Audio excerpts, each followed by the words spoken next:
هو الذي أنزل عليك الكتاب منه آيات محكمات هن أم الكتاب، وہی ہے جس نے تم پر یہ کتاب اتاری، اس کی کچھ آیتیں صاف معنی رکھتی ہیں، وہ کتاب کی اصل ہیں۔ الحمدللہ رب العالمین والصلاة والسلام علی سید الانبیاء والمرسلین، اما بعد فاعوذ باللہ من الشیطان الرجیم، بسم اللہ الرحمن الرحیم۔ الحمدللہ رب العالمین، ہم ایک مرتبہ پھر مدنی چینل کے سلسلے احکام قرآن میں حاضر ہیں۔ آج جس آیت مبارکہ کا انتخاب ہم نے کیا ہے، اس آیت مبارکہ میں اللہ تبارک و تعالی حضرت سیدنا ابراہیم علیہ نبینا علیہ السلام کے فضائل کو بھی بیان کر رہا ہے، اور ایک ایسا اصول بیان فرما رہا ہے جو انبیاء علیہ السلام کی جو شان ہے، جو ان کی عصمت ہے، جو ان کا معصوم ہونا ہے، اس کے تعلق سے وہ اصول ہے۔ آیت مبارکہ کی پہلے تلاوت سنتے ہیں۔ قرآن کی روشنی، وَإِذِ ابْتَلَى إِبْرَاهِيمَ رَبُّهُ بِكَلِمَاتٍ فَأَتَمَّهُنَّ قَالَ إِنِّي جَاعِلُكَ لِلنَّاسِ إِمَامًا قَالَ وَمِن ذُرِّيَّتِي قَالَ لَا يَنَالُ عَهْدِ الظَّالِمِينَ۔ اور جب ابراہیم کو اس کے رب نے کچھ باتوں سے آزمایا تو اس نے وہ پوری کر دکھائیں۔ فرمایا میں تمہیں لوگوں کا پیشوا بنانے والا ہوں۔ عرض کی اور میری اولاد سے؟ فرمایا میرا عہد ظالموں کو نہیں پہنچتا۔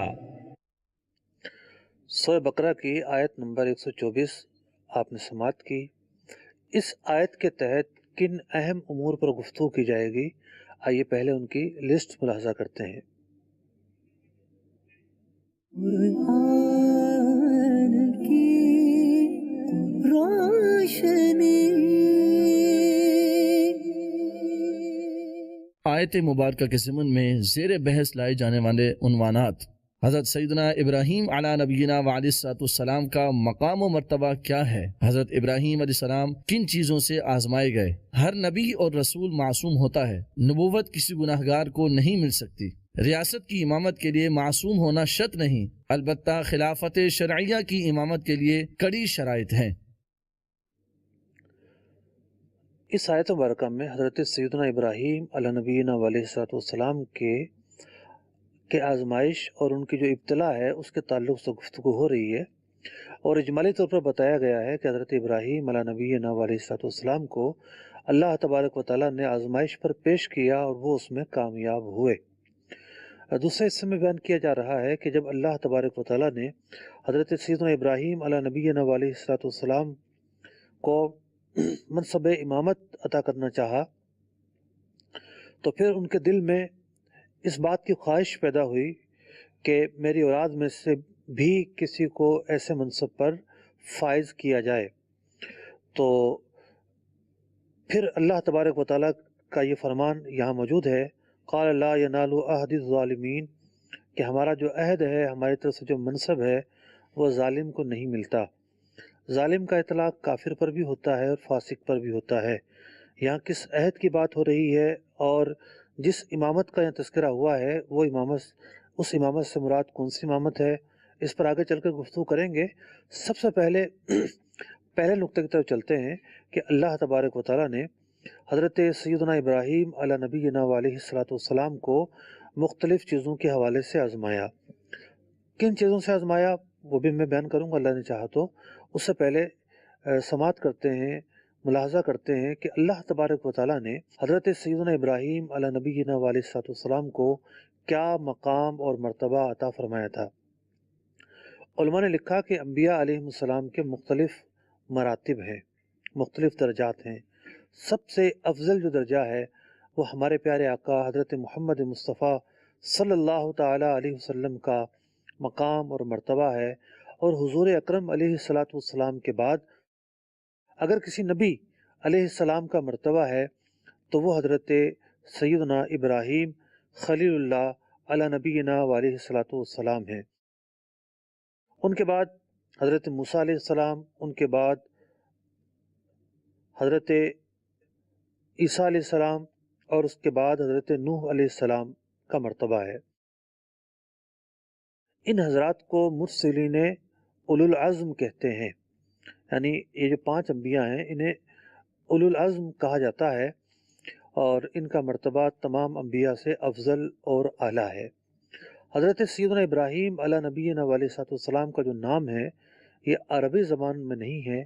یہ لفظ سریانی زبان پر مشتمل ہے، اور عربی زبان میں اس کا معنی بنتا ہے ابن رحیم، یعنی مشفق اور مہربان باپ، اور مشفق اور مہربان باپ اس لفظ کا معنی ہے، اور آپ علیہ السلام اسم با مسمہ تھے۔ اور یہاں سے بھی اندازہ لگایا جا رہا ہے جو اس آیت مبارکہ میں مضمون بیان ہوا ہے کہ جب آپ کو یہ کہا گیا کہ آپ کو ایک مرتبہ اور منصب ملنے والا ہے تو آپ کے دل میں حسد نہیں تھا، آپ نے فوراً یہ دعا کی کہ اے اللہ میری اولاد میں سے بھی بعض کو یہ مقام اور مرتبہ عطا فرما۔ تو یہاں جو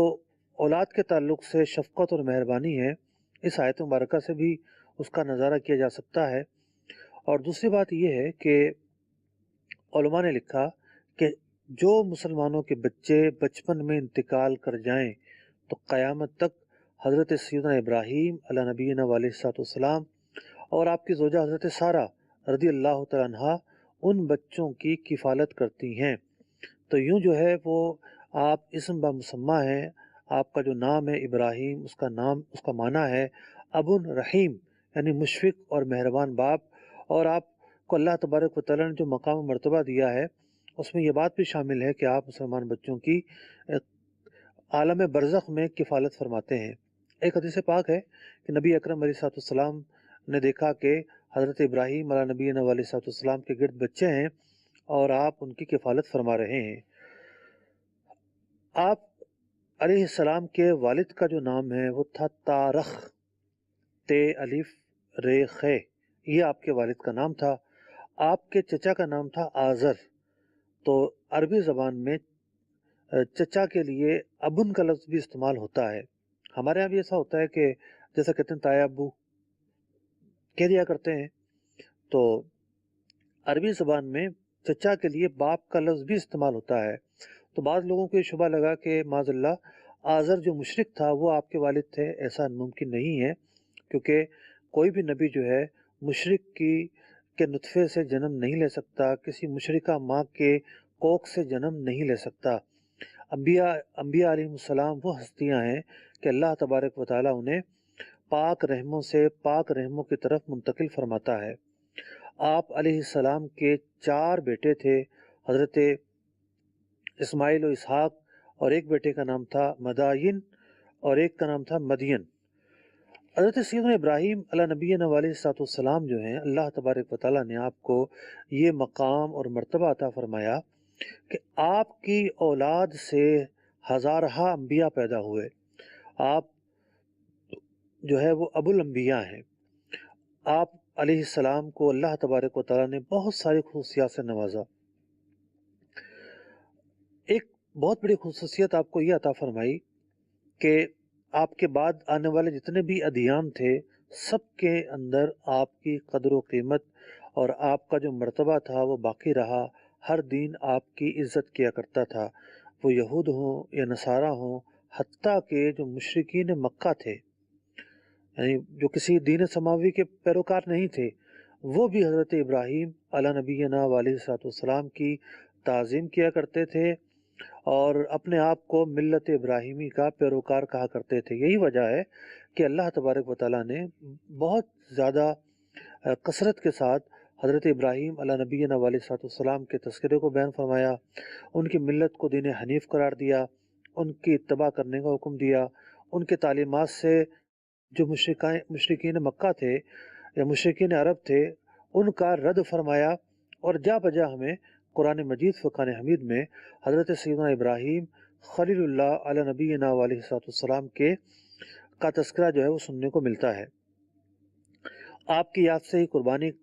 ہم کرتے ہیں، آپ کی یاد سے ہی ارکان حج جو ہیں وہ وابستہ ہیں۔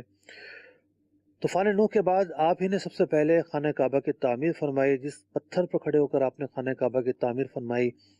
وہ پتھر ہمیشہ کے لیے یادگار کے لیے قائم کر دیا گیا، اور وَاتَّخِذُوا مِن مَقَامِ إِبْرَاهِيمَ مُصَلًّى کہہ کر اس جگہ کو جائے نماز بنانے کا حکم دیا گیا، یعنی اس کے قریب طواف کے جو نوافل ہیں وہ پڑھنے کا حکم دیا گیا۔ قیامت کے دن سب سے پہلے آپ ہی کو لباس فاخرہ عطا کیا جائے گا، اور آپ کے بعد ہمارے پیارے آقا علیہ السلام کو لباس فاخرہ عطا کیا جائے گا۔ ایک زمانے میں قحط پڑا اور اناج کی قلت ہو گئی۔ آپ علیہ السلام نے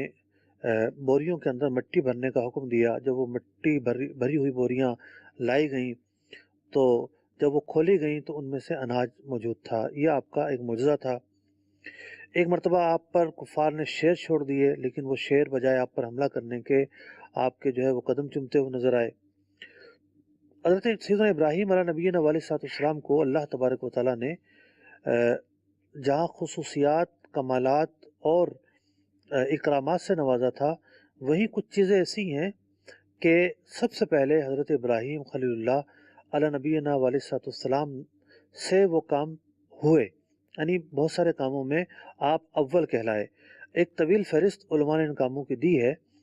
یعنی سب سے پہلے آپ ہی نے اپنا اور اپنی اولاد کا ختنہ فرمایا۔ اس سے پہلے ختنہ نہیں ہوا کرتا تھا،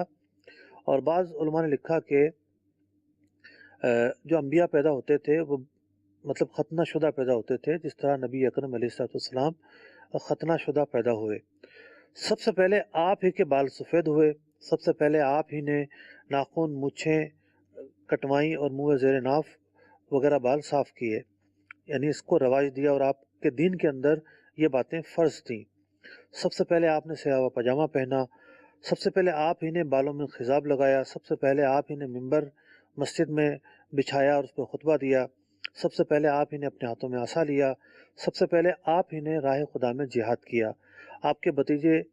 لوط کو کفار جو ہے وہ اغوا کر کر لے گئے تھے، جس کے مقابلے میں آپ نے کفار سے جہاد کیا۔ سب سے پہلے آپ ہی نے مہمان نوازی جو ہے اس کی روایت قائم کی، اور اس روایت کے اندر آپ اتنے پختہ تھے کہ ناشتہ تک بغیر مہمان کے نہیں کیا کرتے تھے، اور بسا اوقات مہمان کی تلاش میں 4 کوس جو ہے وہ آپ سفر کیا کرتے تھے۔ سب سے پہلے آپ ہی نے یعنی علماء نے لکھا کہ جو شیرمال یا پراٹھے ہوتے ہیں، سب سے پہلے آپ ہی نے وہ بنا کر مہمانوں کو کھلوائے۔ سب سے پہلے آپ ہی نے معانقہ کرنا شروع کیا، یعنی جب ملاقات کرتے ہیں تو معانقہ ہوتا ہے، اور جو معانقہ ہوتا ہے وہ ایک تحیت ہوتی ہے، ایک استقبال ہوتا ہے، اور اس سے پہلے جو ہے وہ معانقہ نہیں ہوتا تھا بلکہ سجدہ تعظیمی کرنے کا رواج تھا۔ اللہ تبارک و تعالیٰ نے آپ کو بہت زیادہ مال اور خدام دیے تھے۔ سب سے پہلے آپ ہی نے سرید پکایا، یعنی شوربے میں روٹی ملا کر جو کھانا بنایا جاتا ہے اسے سرید کہتے ہیں، اور سرید جو ہے وہ اہل عرب کی بڑی مرغوب اور لذیذ غذا ہے۔ حضرت ابراہیم علیہ نبینا علیہ السلام کو یہ مطلب کہ اولیت حاصل رہی ہے، سب سے پہلے آپ نے یہ غذا بنائی اور یہ غذا جو ہے وہ لوگوں کو کھلائی بھی۔ تو حضرت ابراہیم علیہ نبینا علیہ السلام کا کیا مقام اور مرتبہ ہے، اس کے تعلق سے ہم نے چیدہ اور بہت ہی مختصر نکات جو ہے وہ سنے ہیں۔ اگلے نقطے کی طرف بڑھتے ہیں۔ اگلا نقطہ یہ ہے کہ اس آیت مبارکہ کی جو ابتدا ہو رہی ہے، اللہ تبارک و تعالیٰ ارشاد فرما رہا ہے وَإِذِ ابْتَلَىٰ إِبْرَاهِيمَ رَبُّهُ بِكَلِمَاتٍ فَأَتَمَّهُنَّ، اللہ تبارک و تعالیٰ نے آزمایا حضرت ابراہیم علیہ السلام کو کچھ چیزوں کے ذریعے، اور فَأَتَمَّهُنَّ، انہوں نے ان چیزوں کی جو ابتلا اور آزمائش تھی اس منزل کو پار کیا، اور اس منزل کو پائے تکمیل تک پہنچایا اور کامیاب ہوئے۔ حضرت سیدنا ابراہیم خلیل اللہ علیہ نبینا علیہ السلام کن چیزوں سے آزمائے گئے؟ مفسرین نے اس کے حوالے سے بہت سارے امور بیان کیے ہیں۔ امام فخر الدین رازی رحمۃ اللہ تعالی علیہ نے اپنی تفسیر کبیر میں 5 سے زیادہ ایسے امور بیان کیے ہیں کہ جس کا تعلق ان چیزوں سے ہے کہ حضرت سیدنا ابراہیم خلیل اللہ علی نبینا علیہ الصلوۃ والسلام جن سے آزمائے گئے۔ پہلی بات آپ نے یہ بیان کی حضرت ابن عباس رضی اللہ تعالیٰ عنہ کے حوالے سے کہ 10 قسم کے ایسے خصال تھے اور امور تھے جو آپ کی شریعت میں فرض تھے جبکہ ہماری شریعت میں وہ سنت ہے۔ تو جب ایک چیز فرض ہو جائے تو پھر اس کی ادائیگی کا حکم اشد اور اعلیٰ درجے کا ہوتا ہے، اور یہ یقیناً ایک ابتلا اور ایک آزمائش کی صورت ہوتی ہے۔ جب کسی چیز کو فرض قرار دیا جاتا ہے تو اللہ تبارک و تعالی ہماری عبادات کا محتاج نہیں ہے۔ اصل مقصود جو عبادات سے ہوتا ہے وہ بندے کی آزمائش ہوتی ہے کہ بندہ ان عبادات میں کامیاب ہوتا ہے یا نہیں ہوتا۔ تو حضرت ابراہیم علیہ السلام اور جو آپ کی ملت تھی اس میں 10 کام ایسے تھے جو فرض قرار دیے گئے، جبکہ امت محمدیہ میں وہ 10 کام فرض نہیں ہے، سنت ہے۔ تو بعض علماء نے لکھا کہ یہ جو 10 کام تھے یہ آپ کے لیے اور آپ کی امت کے لیے ایک ابتلا کا باعث تھے، آزمائش کا باعث تھے اور مشقت کا باعث تھے۔ ان 10 کاموں میں سے 5 چیزیں وہ تھیں جو سر سے متعلق تھیں، یعنی کلی کرنا، ناک میں پانی لینا، مانگ نکالنا، ناخن کاٹنا، مسواک کرنا، یہ 5 چیزیں وہ تھیں جو سر کے متعلقات میں شامل ہیں۔ کچھ چیزیں وہ تھیں جو بدن سے متعلق تھیں، اس کے اندر ختنہ، منہ زیر ناف لینا، بغل کے بال لینا، ناخن کاٹنا اور پانی سے استنجا کرنا۔ اس سے پہلے یہ چیزیں لازم نہیں ہوا کرتی تھیں، آپ کی شریعت میں چیزیں فرض قرار دی گئیں۔ دوسرا قول یہ ملتا ہے کہ آپ کو جو آزمایا گیا، مفسرین نے 30 ایسے اوصاف لکھے ہیں قرآن مجید فرقان حمید کی مختلف آیات کے تحت کہ فلاں آیت میں بیان کردہ مسلمانوں کے اوصاف، فلاں آیت میں بیان کردہ مسلمانوں کے اوصاف، فلاں صورت میں بیان کردہ مسلمانوں کے اوصاف۔ اللہ تبارک و تعالیٰ نے ان 30 اوصافوں سے آپ کو آزمایا اور آپ کامیاب رہے، وہ آیتیں مفسرین نے نقل کی ہیں۔ تیسری قسم کے وہ معاملات ہیں مفسرین نے جن کے حوالے سے بیان کیا کہ یہ آپ کے تعلق سے ابتلا اور آزمائش کا سبب بنے کہ امور حج، کہ جب آپ نے خانہ کعبہ کی تعمیر فرمائی، آپ کو حج کرنے کا حکم دیا گیا،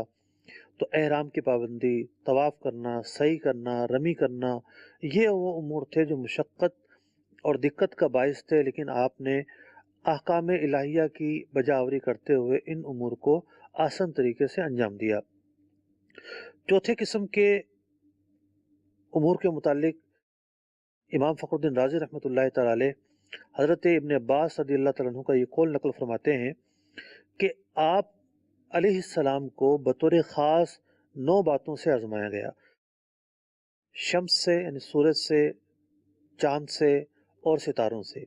یہ 3 باتیں ہوئیں۔ چوتھی بات یہ کہ بڑی عمر میں آپ نے اپنا ختنہ فرمایا، اور علماء نے لکھا کہ تقریباً 120 سال کی آپ کی عمر تھی جب آپ کو ختنہ کرنے کا حکم دیا گیا،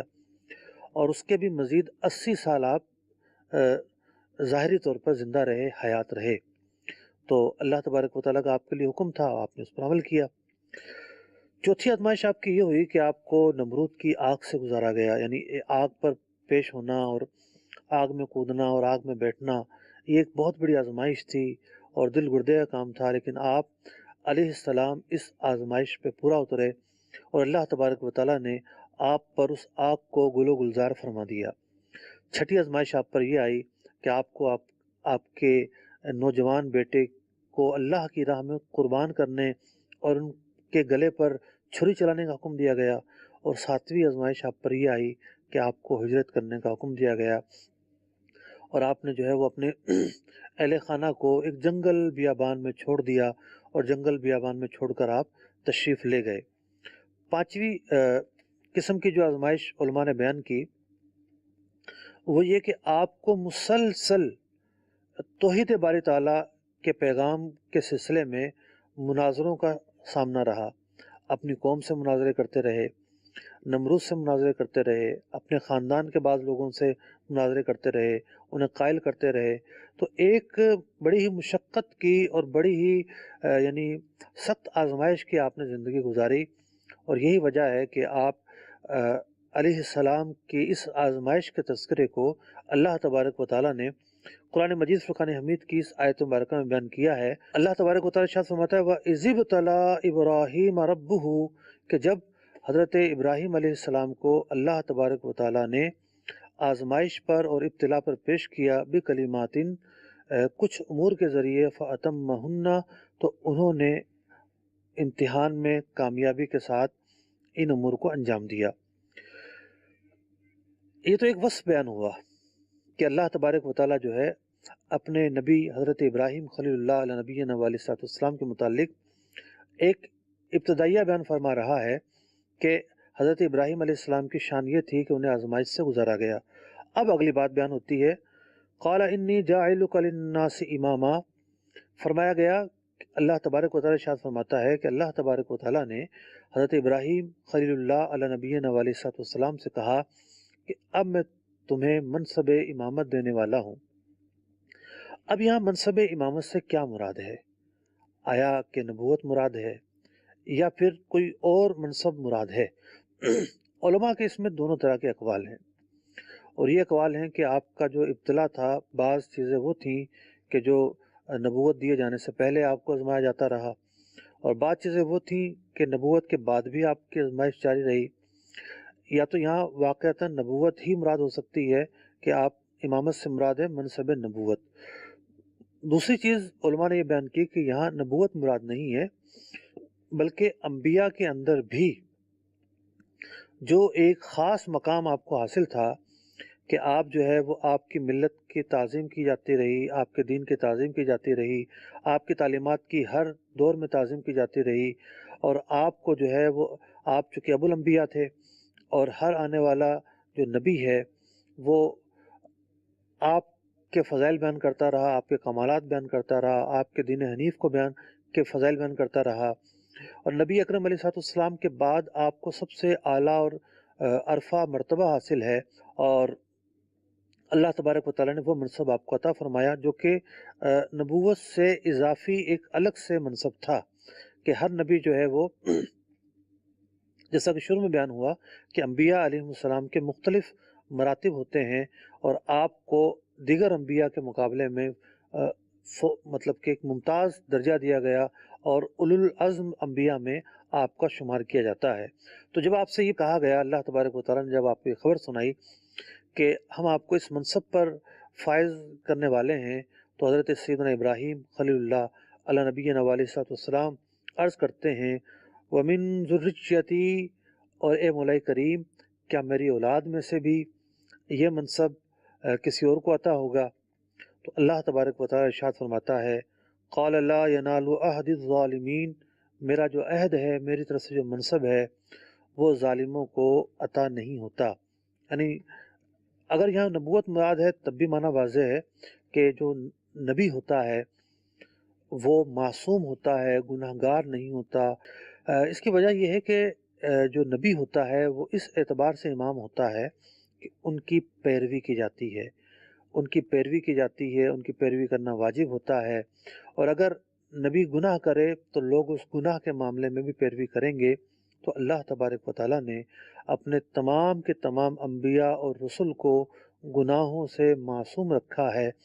ان سے گناہ صادر نہیں ہو سکتے۔ تو یہ آیت مبارکہ جو ہے یہ انبیاء علیہ السلام کی علی الاطلاق یعنی عمومی طور پر یہ شان بیان کر رہی ہے کہ انبیاء جو ہیں وہ منصب نبوت اور منصب رسالت پر فائز ہوتے ہیں، اور اللہ تبارک و تعالیٰ نے اس آیت مبارکہ میں جب یہ بیان فرما دیا لا ینال عہد الظالمین کہ میرا جو عہد ہے، میرا جو منصب ہے وہ ظالموں کا عطا نہیں ہو سکتا، تو انبیاء علیہ السلام جو منصب رسالت اور منصب نبوت پر فائز ہوتے ہیں تو وہ یقینی طور پر معصوم ہوتے ہیں، وہ گناہ نہیں کر سکتے۔ اللہ تبارک و تعالیٰ انہیں گناہوں سے محفوظ رکھتا ہے، انہیں درجہ عصمت اللہ تبارک و تعالیٰ عطا فرماتا ہے۔ پہلی بات تو یہ ہے کہ انبیاء کے معصوم ہونے سے کیا مراد ہے۔ مفسرین نے اس حوالے سے بڑی تفصیل کے ساتھ اس بات کو بیان کیا کہ انبیاء کے معصوم ہونے سے ایک تو مراد یہی ہے کہ انبیاء کرام علیہ السلام گناہ نہیں کریں گے، پھر یہ بھی ہے کہ جو امور تبلیغ ہیں، امور تبلیغ کے تعلق سے وہ کسی قسم کی بھول نہیں کرتے، اور کسی قسم کا سہو ان سے نہیں ہوتا، ورنہ تو پھر یہ ہے کہ دین کے پہنچانے میں ہی شک اور شبہ پیدا ہو جائے۔ تو اللہ تبارک و تعالیٰ نے اپنے انبیاء علیہ السلام کو جہاں دیگر کمالات سے نوازا ہے، وہیں ایک کمال اور ایک عظمت اور ایک بلندی اور ایک رفت یہ عطا فرمائی ہے کہ انہیں گناہوں سے محفوظ رکھا ہے، وہ معصوم ہیں۔ یاد رکھیے کہ صرف انبیاء معصوم ہیں اور فرشتے معصوم ہیں۔ انبیاء اور فرشتوں کے علاوہ مخلوق میں کسی اور کو معصوم قرار نہیں دیا گیا۔ اولیاء اللہ تبارک و تعالیٰ کے مقربین وہ محفوظ ہوتے ہیں، اللہ تبارک و تعالیٰ انہیں گناہوں سے محفوظ رکھتا ہے، وہ گناہوں کے قریب نہیں جاتے۔ لیکن انبیاء اور ملائکہ کے علاوہ کسی اور کا یہ منصب نہیں کہ وہ ان کو معصوم کہا جائے۔ معصوم جو ہے صرف فرشتے ہوتے ہیں اور انبیاء ہوتے ہیں۔ اب یہاں پر ایک اور گفتگو کی گئی ہے کہ اگر اس آیت کے اندر بیان کیا جانے والا جو منصب ہے، منصب امامت، کہ اس کو نبوت کے معنی میں نہ لیا جائے اور ہر امام کے متعلق لیا جائے، تو پھر کیا یہی معنی اس وقت بھی پایا جائے گا؟ تو دیکھیے بات یہ ہے کہ اگر لفظ امامت کو نبوت کے معنی میں لیا جائے تو پھر لفظ امامت نبوت کے پس منظر میں ہی اس کی تشریح اور توضیح کی جائے گی، اور اگر لفظ امامت جو ہے اس کو ولایت کے معنی میں لیا جائے یا اس کو کسی اور مرتبے میں لیا جائے تو پھر اس کی تشریح اسی انداز میں کی جائے گی۔ یہ نہیں ہو سکتا کہ جو نبوت کے پس منظر میں معنی ہو وہ معنی غیر نبی کے اوپر بھی صادق آئے۔ اور مفسرین نے اس کا معنی عام بھی رکھا ہے، یعنی اس سے مراد ایک خاص قربت ہے کہ اللہ تبارک و تعالیٰ نے حضرت ابراہیم علیہ نبینا علیہ السلام کو ایک خاص قربت اور مقام عطا کیا، اور انبیاء علیہ السلام کو تو مقام حاصل ہوتا ہی ہے، انبیاء میں حضرت ابراہیم علیہ السلام کو بھی ایک خاص مقام ملا، اور اللہ تبارک و تعالیٰ اپنے نیک بندوں میں بعض بندوں کو بھی خاص مقام عطا فرماتا ہے۔ اب وہ بندے مختلف الفاظوں سے یاد کیے جاتے ہیں، مثال کے طور پر بعض بندے اللہ تعالیٰ کے ایسے ہیں جو کتب کہلاتے ہیں، بعض ایسے ہیں جو ابدال کہلاتے ہیں، بعض ایسے ہیں جو گوشت کہلاتے ہیں۔ خود حدیث پاک میں فرمایا گیا 40 ایسے افراد ہوں گے جو ربو حیات ہوں گے، یعنی زندہ ہوں گے، اور اگر ان میں سے ایک انتقال کر جائے گا تو اس کی جگہ اللہ تبارک و تعالیٰ دوسرا بندہ مقرر فرما دے گا۔ یہی وجہ ہے کہ ان 40 افراد کو ابدال کہا جاتا ہے، یعنی ایک جاتا ہے تو اس کی جگہ دوسرا آ جاتا ہے، یہ بدلی جاری رہتی ہے۔ خلاصتاً عرض کر رہا ہوں، آگے فرمایا گیا کہ اللہ تبارک و تعالیٰ ان بندوں کی وجہ سے رزق دیتا ہے، بارش برساتا ہے، اور دشمن کے مقابلے میں نصرت اور فتح نصیب کرتا ہے۔ ملک شام کے تعلق سے یہ فضائل احادیث مبارکہ میں بیان ہوئے۔ تو اللہ تبارک و تعالیٰ کے جو نیک بندے ہیں ان نیک بندوں کے اندر بھی تفاوت ہوتا ہے، ان نیک بندوں کے اندر بھی مختلف درجے ہوتے ہیں، اور وہ نیک بندے نبی نہیں ہوتے، رسول نہیں ہوتے، بلکہ امتی ہوتے ہیں، اور امتی ہونے میں بھی مختلف درجے رکھتے ہیں۔ جیسا کہ نبی اکرم علیہ السلام کے بعد سب سے افضل جو درجہ ہے انبیاء علیہ السلام کے بعد، اور حضور اکرم علیہ السلام کی امت میں سب سے جو افضل درجہ ہے وہ حضرت صدیق اکبر رضی اللہ تعالیٰ عنہ کا درجہ ہے۔ جو دوسرا درجہ ہے وہ حضرت عمر فاروق رضی اللہ تعالیٰ عنہ کا درجہ ہے۔ جو تیسرا درجہ ہے وہ حضرت عثمان غنی رضی اللہ تعالیٰ عنہ کا درجہ ہے۔ جو چوتھا درجہ ہے وہ حضرت علی المرتضیٰ کرم اللہ وجہہ الکریم کا درجہ ہے۔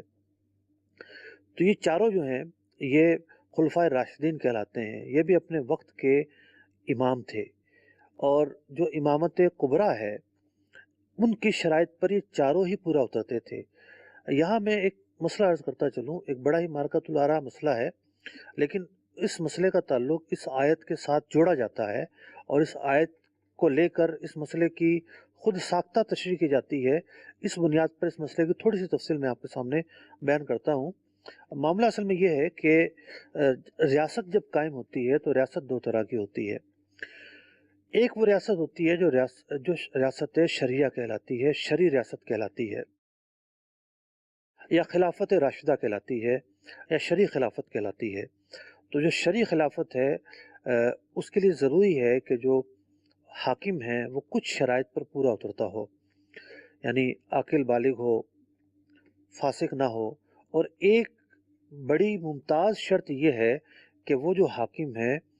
وہ حاکم کرشی ہو، یعنی اس کا کرشی ہونا ضروری ہے۔ کرشی نہیں ہوگا تو خلافت راشدہ کا وہ حاکم نہیں کہلائے گا۔ اعلیٰ حضرت امام اہل سنت رضی اللہ تعالیٰ عنہ کے دور میں سلطنت عثمانیہ ٹوٹ رہی تھی، یعنی سلطنت عثمانیہ جو ترکوں کی حکومت تھی، جس کے آخری خود مختار جو خلیفہ تھے سلطان عبد الحمید وہ ہوا کرتے تھے، تو یہ سلطنت ٹوٹ رہی تھی، جنگ دوم عظیم جاری تھی، اور اس جو سلطنت عثمانیہ تھی ملک شام اور عرب شریف اور یہ تیونس اور یہ مراکش بہت سارے ممالک پر پھیلی ہوئی تھی، اور بہت ہی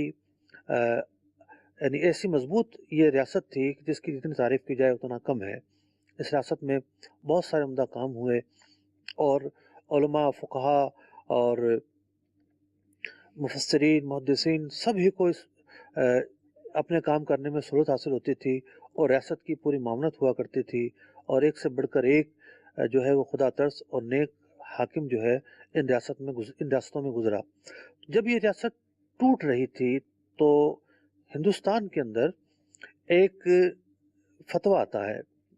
اور ایک نیا جو ہے وہ شعرا پیدا ہوتا ہے، اور یہ کہا جاتا ہے کہ اس ریاست کی یہ جو ریاست ہے یہ خلافت اسلامیہ ہے، اور اس کی نصرت اور مدد کرنا مسلمانوں پر فرض ہے۔ مسلمانوں پر لازم ہے کہ وہ ہجرت کریں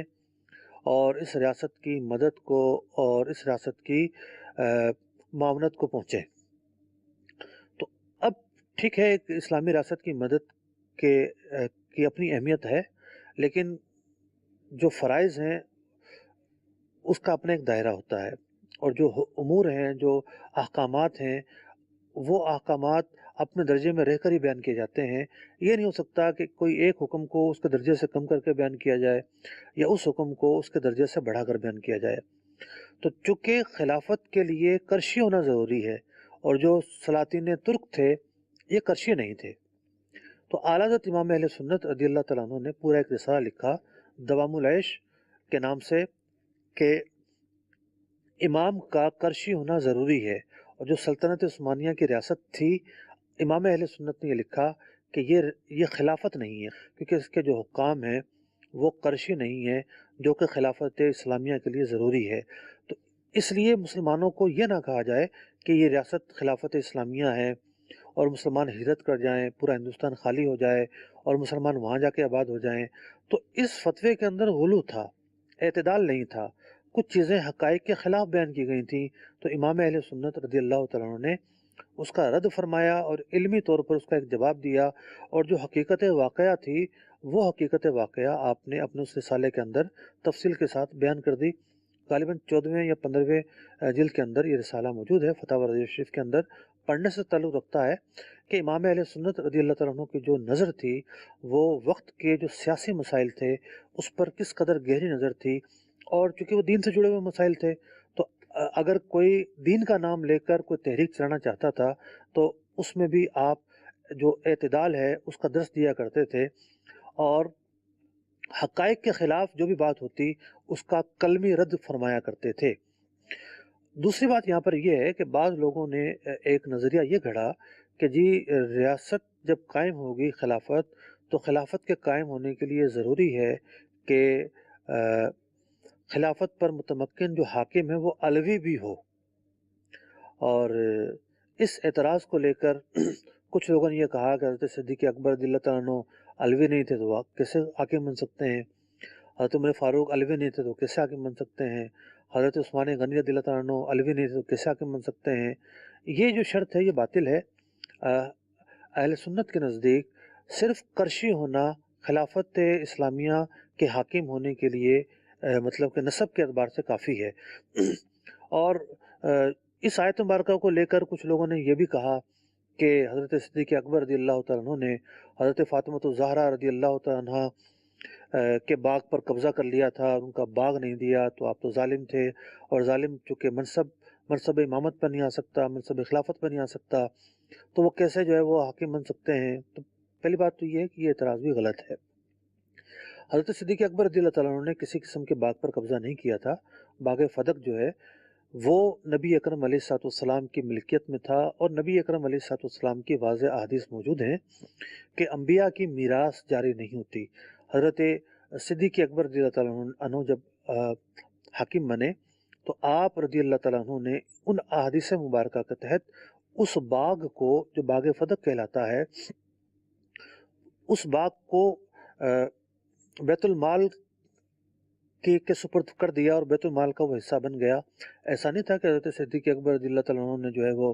وہ باغ پر خود قبضہ کر لیا، معاذ اللہ ثم معاذ اللہ، ایسا نہیں ہوا، بلکہ وہ باغ بیت المال کے سپرد کر دیا گیا اور اس کی جو آمدنی ہے وہ بیت المال کو جانے لگی۔ یہ ایک چھوٹا سا معاملہ ہوا تھا، لیکن اس سے یہ نہیں کہا جا سکتا کہ حضرت صدیق اکبر رضی اللہ تعالیٰ عنہ معاذ اللہ ظالم تھے، اور اس آیت مبارکہ میں فرمایا گیا کہ لا ینال عہد الظالمین، کہ ظالمین جو ہے وہ منصب امامت یا منصب خلافت پر متمکن نہیں ہو سکتا، نہیں، بلکہ وہ تو صدیق تھے، وہ تو جو ہے وہ متقیوں کے سردار تھے، وہ تو اورا تھے۔ تو اس آیت مبارکہ میں جہاں بہت ساری باتیں بیان ہوئی ہیں، وہاں مرکزی طور پر یہ بات ہمارے سامنے آئی کہ انبیاء معصوم ہوتے ہیں، اور کوئی بھی نبی جو ہے وہ گناہ گار نہیں ہوتا، اور جو فاسق ہو اسے نبوت نہیں ملا کرتی۔ اللہ تبارک و تعالیٰ اپنے خاص بندوں کو خاص مقام عطا فرماتا ہے۔ دوسری بات ہمیں یہ پتہ چلی کہ جو خلافت اسلامیہ قائم ہوگی اس میں جو حاکم بنے گا اور امام بنے گا، اس کے لیے یہ ضروری ہے کہ وہ قرشی ہو، قریش خاندان سے تعلق رکھتا ہو۔ نبی اکرم علیہ الصلوۃ والسلام کہ جو آباء و اجداد کا نسب ہے قریش خاندان، اس سے وہ تعلق رکھتا ہو۔ علوی ہونا یا سید ہونا اس کے لیے ضروری نہیں ہے، قرشی ہونا کافی ہے۔ دوسری بات یہ ہے کہ اگر کوئی ریاست ایسی ہے جو خلافت اسلامیہ کی شرائط پر تو پوری نہیں اترتی، تو ایسا نہیں ہے کہ اس ریاست کو مانا نہیں جائے گا، ایسا نہیں ہے، بلکہ یہ تو ایک خاص پس منظر میں گفتگو ہو رہی ہے کہ خلافت اسلامیہ کی اگر ریاست قائم ہوتی ہے تو اس کی یہ شرائط ہیں۔ اس کے علاوہ اگر جو بھی ریاست ہے مسلمانوں کی، اس ریاست میں جو حاکم ہے وہ اولو الامر میں علماء نے اس کو شمار کیا ہے، اور وہ جو جائز بات بطور قانون کے بیان کرے گا اس پر عمل کرنا مسلمانوں کے لیے لازم ہوگا، واجب ہوگا۔ یہ صرف ایک علمی نقطے کے طور پر باتیں بیان کی گئی ہیں کہ خلافت اسلامیہ کی یہ شرائط ہیں اور اس کے علاوہ کی یہ شرائط نہیں ہیں، لیکن جو بھی اسلامی ریاستیں ہیں اس میں جو حاکم ہے بہرحال ایک ترجیح تو یہی دی جانی چاہیے کہ وہ حاکم جو ہے وہ فاسق نہ ہو، وہ متدین ہو، وہ جو ہے وہ دین کے خلاف عمل نہ کرتا ہو، لیکن بہرحال اس کی جو جائز بات بطور قانون ہمارے سامنے آئے گی اس پر عمل کرنا مسلمانوں کے لیے ضروری ہوگا۔ اللہ تبارک و تعالیٰ سے دعا ہے کہ ہم نے اس آیت مبارکہ کے تحت حضرت سیدنا ابراہیم خلیل اللہ علیہ نبینا علیہ السلام کے جو فضائل سماعت کیے، اور منصب نبوت اور رسالت کے تعلق سے جو باتیں ہم نے بیان کی، اللہ تبارک و تعالیٰ ان کا ہمیں اجر و ثواب عطا فرمائے، اور جو معلومات جن معلومات میں اضافہ ہوا، اللہ تبارک و تعالیٰ ان معلومات کو ہمارے دلوں کا نور بنائے، اور اس کے علاوہ جو باتیں ہم نے سنی، اللہ تبارک و تعالیٰ ان باتوں کو یاد رکھنے اور حق پر قائم رہنے کی توفیق عطا فرمائے۔ آمین بجاہ النبی الامین صلی اللہ تعالی علیہ وسلم۔ هو الذي أنزل عليك الكتاب منه آيات محكمات هن أم الكتاب، وہی ہے جس نے تم پر یہ کتاب اتاری، اس کی کچھ آیتیں صاف معنی رکھتی ہیں، وہ کتاب کی اصل ہیں۔